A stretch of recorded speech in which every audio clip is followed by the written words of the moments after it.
புரியல. ஆமாமா, தமிழ்ல பேசினா உங்களுக்கு எப்படி புரியும்? சைனீஸ்ல பேசுறதா தெளிவா புரியும்.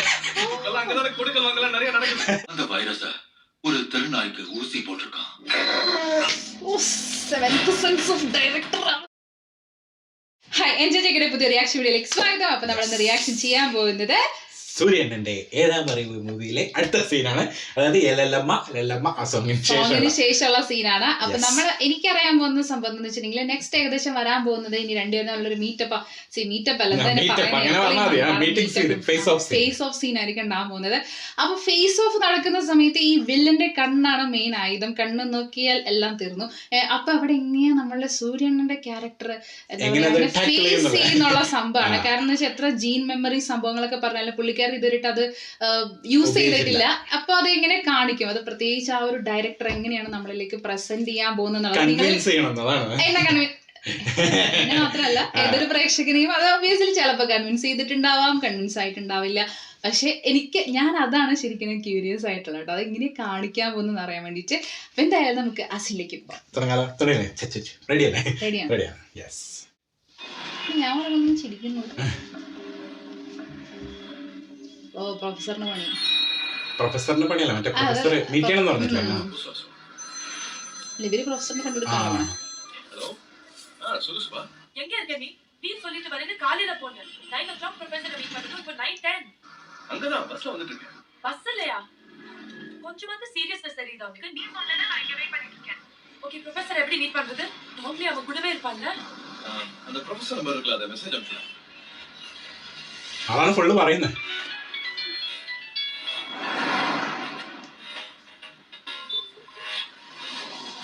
ஹலோ சார், ஈசிஆர்ல ஒரு 30 ஏக்கர் நிலம் வருது, வாங்கி போறீங்களா? யாரு, என்ன வேணும்? ஒண்ணு இல்ல சார், சைனால இருந்து ஒரு 300 கோடி ரூபாய் பணம் வந்து கேள்விப்பட்டோம். அதான் அது இன்வெஸ்ட் பண்ணி தேவைப்படுமேன்னு கேட்டேன். என்ன பேசுறீங்க? எனக்கு ஒன்றும் புரியல. ஆமாமா, தமிழ்ல பேசினா உங்களுக்கு எப்படி புரியும்? சைனீஸ்ல பேசுறதா தெளிவா புரியும். இப்பெல்லாம் அங்கதானே கொடுக்கல் வாங்கலாம் நிறைய நடக்குது. எதையோ அறகுறையா தெரிஞ்சுக்கிட்டு ஆபத்தோட விளையாடாத. சைனீஸ் இருந்து 300 கோடி ரூபாய் பணம் வாங்கணும். ஆபரேஷன் பத்தின எல்லா டீடைல்ஸும் கம்ப்யூட்டர் இருந்து உறுதியாச்சு. அது எனக்கு வேணும், அதை திருப்பி கொடுத்துரு. அதை வச்சு நான் என்ன பண்ண போறேன்? நான் கேட்கிற 2 கேள்விக்கு எனக்கு பதில் தெரிஞ்சாகணும். சுபாவை எதுக்காக அவன் கொலை பண்ணணும்னு துடிக்கிறான்? ஆபரேஷன் 2னா என்ன? ஹலோ, எனக்கு செகண்ட் கால் வருது. ஏய் என்ன சைனீஸ் வச்சா கூப்பிடுறானா? போன வெச்ச இன்னைக்கு சாயந்தரமே எல்லா நியூஸ் சேனல்லையும் ஆபரேஷன் 2 பத்தின செய்தி தான் வரும். ஐயோ வேண்டாம். ഓട്ടോള ഏറ് തീർച്ചയായും ഡോംഗ്ലിയുടെ നോക്കിക്കുന്നുണ്ട്. പോവില്ല പിന്നെ. ஏறியா? எங்க வரணும்? பாரிஸ் கார்னர் போ. பாரிஸ் கார்னர் போப்பா.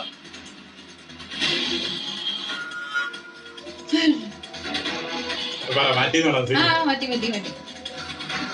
വേണ്ടേ? இப்ப எங்க இருக்க? மவுண்ட் ரோட் சிக்னல் இருக்கு. இறங்கி பிளாட்ஃபார்ம்ல வேகமா நட. எதுக்கு? இறங்கி பிளாட்ஃபார்ம்ல வேகமா நட. എന്തിനാ മറ്റേ ഡോഗ്ലി കൺഫ്യൂഷൻ അടിച്ചിരിക്കാണ്. അയ്യോ, എന്റെ കണ്ണും ഉപയോഗിക്കാൻ പറ്റണില്ല. ആള് മറ്റേ ചെന്നൈയിലെ ട്രാഫിക് സിഗ്നലിൽ വിട്ടെടുക്കണം.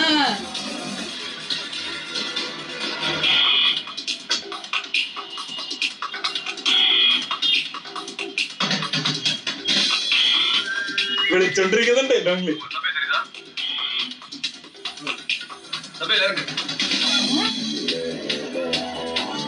മാറ്റി സീൻ മാറ്റി.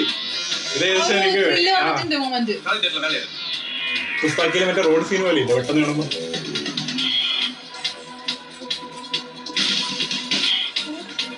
മിസ്സിംഗ് ആക്കാനാണ് ഇനി മറ്റേ ഡോങ്ലി ആയിട്ട് ഫോളോ ചെയ്യുന്നില്ല ഇപ്പൊ.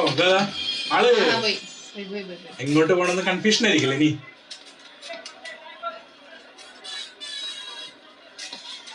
നേരിട്ട് കണ്ടാലല്ലേ കണ്ണിൽ കഴിവില്ല. കാരണം മറ്റേ 6 7 സെൻസ്. പക്ഷെ പടത്തിന്റെ ഒരു സെൻസ് ഉണ്ടല്ലോ. ആളെ ടയർഡാക്കിയല്ല.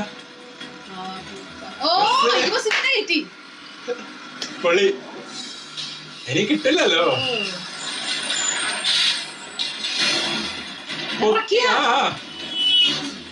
കണ്ടോ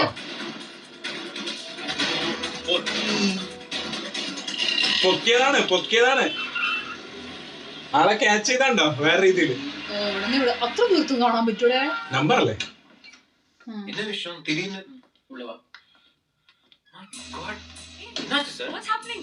சார் யார் சார் உங்களை அடிச்சா நான் தான் Hey what's this how can you raise your hand on a professor Hey என்ன பண்ண தெரியுமா ஜெயலா 300 கோடி ரூபாய் பணம் வாங்கியிருக்கான் ஆபரேஷன் ரெட்ல ஏதோ பண்ண போறாங்களாமா Hey சொல்றா ஆபரேஷன் ரெட்ங்கிறது சைனா இந்தியா மேல நடத்த போற பயோவார். பயோவார்னா முன்னெல்லாம் ஒரு நாட்டுக்கும் போறனா கத்தி சண்டை போடுவாங்க.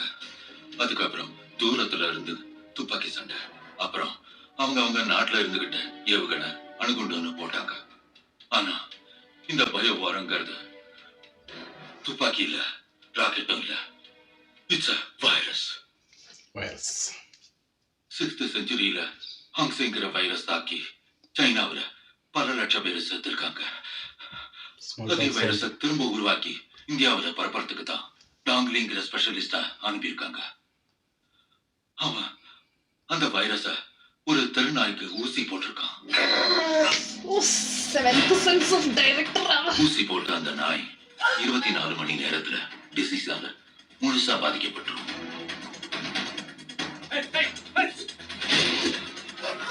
കണ്ടെടുത്തൊക്കെ മറ്റുള്ള ഡോഗ്സിന് വൈറസ് കടിച്ചു ചെറുതായിട്ട് അങ്ങനെ വരും. ആൾക്കാരിലുള്ളത് അതിന്റെ ട്രാൻസ്മിഷനാണ് കാണിക്കുന്നത്. ഫുഡ് വഴി, വെള്ളം വഴി. ഇല്ലേ ഭയങ്കര ഫീൽ അടിക്കുന്നില്ലേ ഇപ്പൊ? இந்நேரம் நிறைய நாய்களுக்கு இந்த டிசீஸ் பரவ ஆரம்பிச்சிருக்கும். അതിനാണ് പട്ടിക്കൂടെ തെറ്റ് ഈസി അല്ലേ പോവാൻ, ട്രാൻസ്മിഷന് പറ്റിയ സ്ഥലം. நாய்ங்க கிட்ட இருந்து மனுஷங்களுக்கும் வேகமா பரவும்.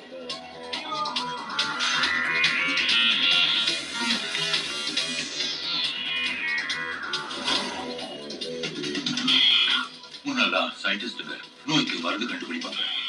இப்போ புதுசா நோய் கண்டுபிடிக்கிறாங்க. இந்த நோய்க்கு யாராலையும் மருந்து கண்டுபிடிக்க முடியாது. ஆனா சைனா கிட்ட இதுக்கு மருந்து இருக்கு. 1600 வருஷத்துக்கு முன்னால போதி தர்மன் எழுதின மருத்துவ குறிப்பு அது. അവിടെ മരുന്നുണ്ട് ഓൾറെഡി, അന്നത്തെ മരുന്ന്. இந்த நோய் மூலமா 60 நாள்ல இந்திய ஜனத்தொகையில 30 லட்சம் பேர் சாவாங்க. இந்த நோய்க்கு யாராவது மருந்து கண்டுபிடிக்க மாட்டாங்களான்னு தவிக்கும் போது சைனா தன்னோட மருந்தை வெளிவிடுவாங்க. அந்த மருந்துக்காக சைனா சொல்ற எந்த நிபந்தனையும் இந்தியா கேட்டுதான் ஆகணும். அதுக்கு தான் இந்த பயோவார். മരുന്ന് വിൽക്കാൻ.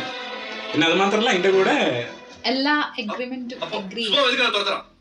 3 மாசத்துக்கு முன்னால சுபாவோட தீசிஸ நான் சைனாவுக்கு அனுப்புனேன். போதி தர்மனோட DNA ஆராய்ச்சி அவங்களுக்கு ஷாக்கா இருந்தது.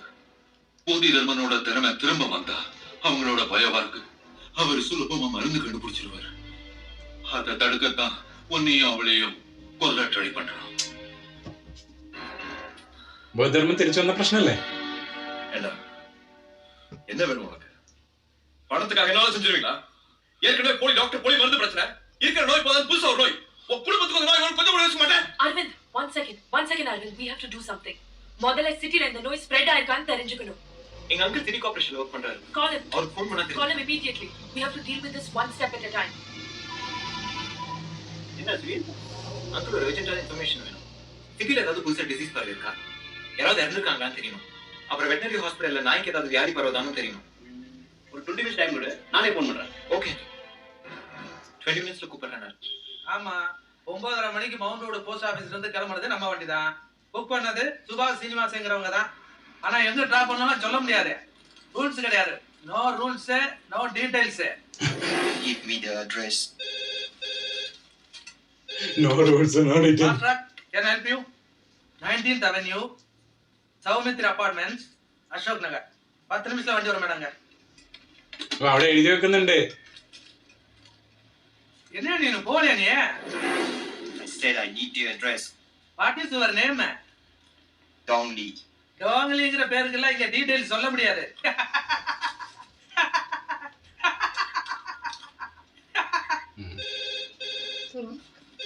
എടുത്തിട്ടുണ്ടാവില്ലല്ലോ. എന്താ കടലയും പറക്കെടുത്തിട്ടുണ്ട്. കിട്ടി ആ സീനൊന്നും കാണിക്കണ്ട, അങ്ങനെ കാണിച്ചല്ലേ കടലിൽ നിന്നോണ്ട് വരുന്നത്. சொல்லுங்க அஸ்வின், நீ கேட்டது கரெக்ட் தான்ப்பா.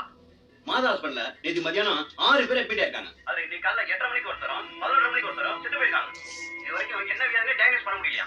வெட்டனரி ஹாஸ்பிடல்ல கிட்டத்தட்ட ஒரே நாள்ல 300 நாளைக்கு மேல வியாதி வந்து ட்ரீட்மென்ட்க்கு வந்திருக்கா சொல்றாங்க. இப்போதைக்கு இவ்வளவுதான் கிடைச்சிருக்கு. வேற ஏதாவது டீடைல்ஸ் இருந்தா ஓகே, உடனே நாம அந்த மாதா ஹாஸ்பிடலுக்கு போகணும். ஓகே, இது அந்த ரூம்ல ஏதாவது லேண்ட்லைன் இருக்கா? இல்ல இல்ல.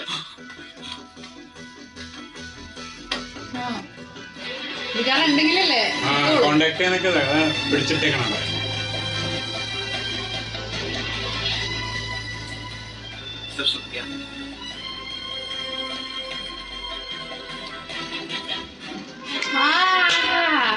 കേറാത്ത നന്നായി. അത് ലിഫ്റ്റ് വന്നപ്പോ ഞാൻ മുന്നിലായിരിക്കും കണ്ടുപിടിക്കും അങ്ങേരെ.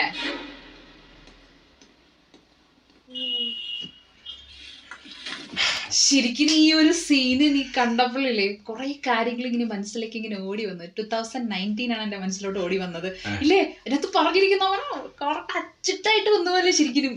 പ്രത്യേകിച്ച് അവര് പ്രൊഫസറെ കൊണ്ടുവന്നതിന് അതിനാണ് ആ ഒരു കാര്യങ്ങൾ കറക്റ്റ് ആയിട്ട് ഡീറ്റെയിൽ ആയിട്ട് പറഞ്ഞുതരാൻ ആ ട്രാൻസ്മിഷൻ സീനൊക്കെ നന്നായിട്ട് തന്നെ കാണിച്ചിട്ടുണ്ട്. പ്രത്യേകിച്ച് ഏറ്റവും ബെസ്റ്റ് വേ എന്ത് അങ്ങോട്ടും ഇങ്ങോട്ടും ആക്കാൻ വേണ്ടിട്ട് അല്ലേ. നമ്മൾ ആ സമയത്ത് കുറെ അധികം ഡിസ്കഷൻ നടന്നൊരു ടോപ്പിക്കും കൂടിയാണത് അല്ലെ. ഏറ്റവും മൂനി അത് നമ്മളല്ലേ ശരിക്കും ആ ഡയറക്ടറിന്റെ 7th സെൻസ് എന്ന് വേണമെങ്കിൽ നമുക്ക് പറയാം. ഇത് നമ്മളറിയില്ലേ മറ്റേ എന്താ പറയാ ഇത് പറയാന്ന് പറയില്ലേ. അങ്ങനല്ല മനുഷ്യ, അതല്ലേ ഞാൻ ഉദ്ദേശിച്ചൊരു കാര്യമുണ്ട്. മുന്നേ അറിയുന്ന കാര്യങ്ങളാണ് നമ്മുടെ ജോത്സ്യനൊക്കെ പോലെ. അതെ, ആ സംഭവമാണ് ഏകദേശം.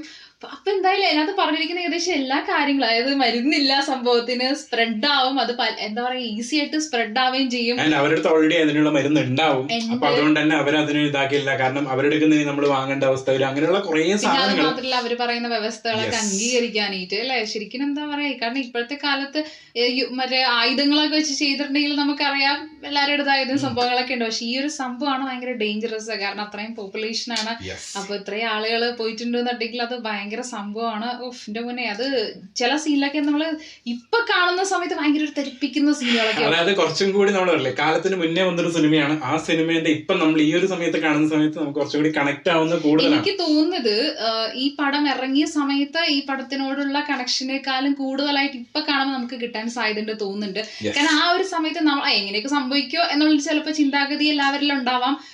പക്ഷെ ഇത് സംഭവിച്ച് ഇങ്ങനെ ഒരു കാര്യം നടന്നതിന് ശേഷം അത് ഒരിക്കലും വ്യക്തമല്ല അങ്ങനെ തന്നെയാണോ അല്ലയോ എന്ന്. പക്ഷെ നമ്മൾ കുറെ കേട്ട സംഭവങ്ങളൊക്കെ വെച്ചിട്ട് പറയുകയാണെന്നുണ്ടെങ്കിൽ ഏകദേശം അതുപോലെയൊക്കെ തന്നെയാണ് വന്നിരിക്കുന്നത് അല്ലേ. ഈ സീനിൽ ഏറ്റവും രസമുള്ള ബ്യൂട്ടി എന്ന് പറയുന്ന സംഭവം ഒന്ന് ആ ഒരു ഡോഗിന്റെ ട്രാൻസ്ലേഷനും കാര്യങ്ങളൊക്കെ കാണിച്ച നല്ല രസത്തിൽ തന്നെ കാണിച്ചിട്ടുണ്ടായിരുന്നു ആ സീന്. അത് ആ ഇങ്ങനെ മനുഷ്യനിലോട്ട് എത്തുന്ന രീതിയും പിന്നെ അതുപോലെ തന്നെ നമ്മുടെ പ്രൊഫസറെ പൊക്കിയ സംഭവം അടിപൊളിയായിരുന്നു അല്ലെ. ആ റോട്ടിൽ ഇങ്ങനെ കൊണ്ടുപോയി അവിടെ ശരിക്കും ഒരു സർക്കസുകാരന്റെ എന്താ പറയാ ആ ഒരു മെയ് വഴക്കം സംഭവങ്ങളൊക്കെ കാണാൻ പറ്റിയിട്ടുണ്ട്. അതായത് ആ പിടിച്ചിറക്കുന്ന ആ ഒരു സീനൊക്കെ കൊണ്ടുപോകുന്നതൊക്കെ ഭയങ്കര ഫ്ലെക്സിബിൾ ആയിട്ടാണ് ചെയ്യുന്നത്. സർക്കസ് ചെയ്യുന്നവര് വെറുതെ കാരണം അവർക്ക് ആ മൈൻഡും കോൺസെൻട്രേഷനും കറക്റ്റ് ആയിരിക്കണം. കാരണം അല്ലെങ്കിൽ ഇപ്പം ചാടി പോകുന്ന സമയത്ത് കമ്പിയിലൊക്കെ മര്യാദയ്ക്ക് പിടിക്കാൻ പറ്റിയില്ലെങ്കിൽ പ്രശ്നമില്ല. ഭയങ്കര കൂളാണ് ക്യാരക്ടർ. സൂര്യയുടെ ക്യാരക്ടർ എന്ന് പറഞ്ഞാൽ ഭയങ്കര കൂളായിട്ടാണ് എല്ലാം ചെയ്യുന്നത്. അപ്പൊ എന്തായാലും ഇനിയിപ്പോ ഇതിനുള്ള മെഡിസിൻ കണ്ടുപിടിക്കുക, അല്ലെങ്കിൽ എത്ര ചിലപ്പോ എനിക്ക് തോന്നുന്നു ഇവര് തടയാനുള്ള എന്തെങ്കിലും ചെയ്യുമായിരിക്കും, അല്ലെങ്കിൽ മെഡിസിൻ ഇനി കണ്ടുപിടിക്കുക. കണ്ണ് നോക്കാൻ പറ്റിയിട്ടില്ല, രണ്ടുപേരും ഇതുവരെയായിട്ട് മറ്റേ ഫേസ് ഓഫ് ആയിട്ടില്ല. ക്യാമറയിലൂടെയൊക്കെ കണ്ടത്, മറ്റേ നേരിട്ട് കണ്ടിട്ടില്ല. അപ്പൊ അത് ഇത്രയും നേരത്തെ കഴിഞ്ഞ പ്രാവശ്യം കണ്ടപ്പോഴും കാർ ഓൾറെഡി കയറിപ്പോയി. അതാ സംഭവം. എന്തായാലും നമുക്ക് നെക്സ്റ്റ് സീനിൽ കാണാൻ എന്താ സംഭവിക്കാൻ പോകുന്നില്ല. അപ്പൊ അത്രയേ ഉള്ളൂ.